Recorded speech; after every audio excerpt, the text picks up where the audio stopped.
Welcome back to Media Madness. I'm Rob McGreevy with the Daily Caller. Today we're going to look at the epic smackdown that Secretary of State Marco Rubio laid down on CBS host Margaret Brennan. Let's get into it. Are you saying there that the United States did not see intelligence that the Supreme Leader had ordered weaponization?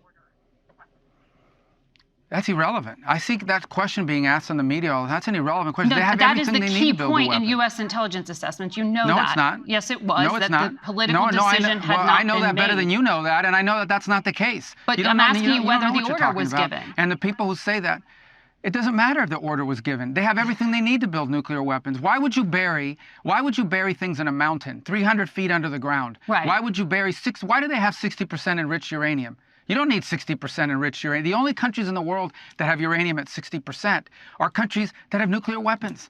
Because they can quickly make it 90. They have all the elements. They have. Why do they have a space program? Is Iran going to go to the moon? No, they're trying to build an ICBM. No, but so that's a question. That's a question. It. That's a question of intent. And you know, in the intelligence assessment, that it was that Iran wanted to be a threshold state and use this leverage.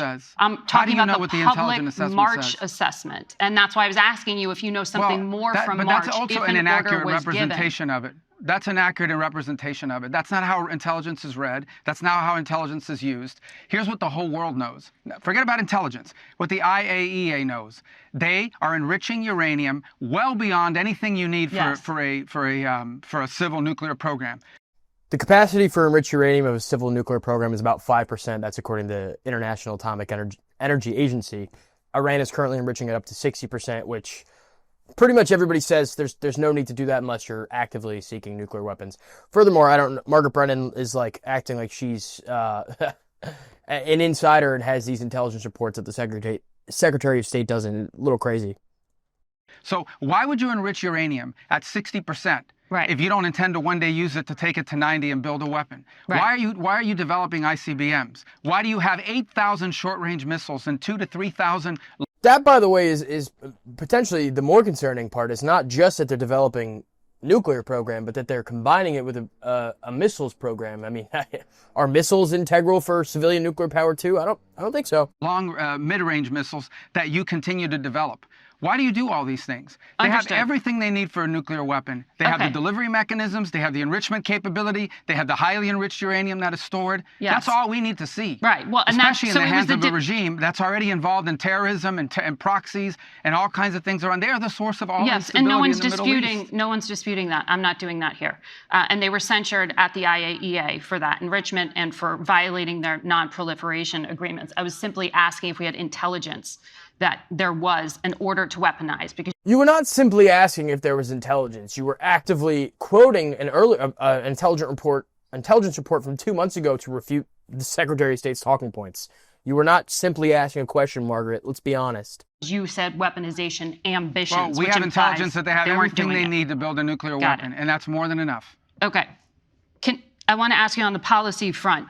There are personnel throughout the Middle East from the United States, in Bahrain, in Kuwait, and other bases. If those countries are attacked by Iran because of their association with the United States, will the United States defend them? Well, that's exactly why they're there. That's a great point, actually. Do you know why we have bases in Bahrain and Qatar and UAE and all these places? All of those bases are there because those countries are afraid that Iran will attack them. By the way, as we speak right now, it's approximately 1:30 p.m. on Monday, June 23rd, and Iran is missile striking Qatar, American military bases in Qatar and Iraq as we speak. Iran was not a threat to the region. If the Iranian regime, because I'm talking about the Iranian people, the regime was not a threat to the region, we wouldn't have to have any of these bases.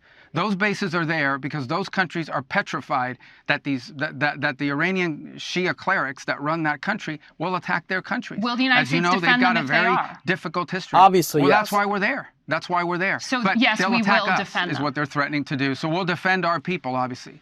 We'll defend our people. Well, they'll attack our bases. And those are our bases, and we're going to defend our personnel, and we're prepared to do that. But we'll do more than just defend. We'll impose costs on Iran if they attack American personnel, whether they do it directly or whether they do it through some of these proxies that they try to hide behind.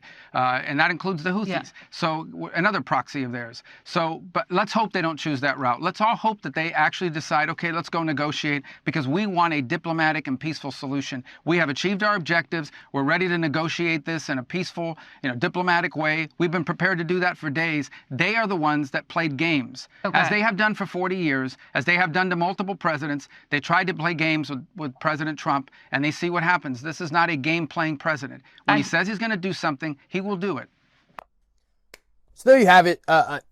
There's a Secretary of State basically saying that if Iran attacks our military bases, which they have as of 5, 10, 20 minutes ago, we're going to do more than just defend. We're going to impose costs. I do think that the administration should go on CBS News' Face the Nation as much as possible, because Margaret Brennan sets herself up as the perfect object to be dunked upon. We all remember J.D. Vance, Vice President J.D. Vance, giving a tour on immigration, on protecting American citizens versus, I think Margaret Brennan is arguing for more protections for illegal immigrants.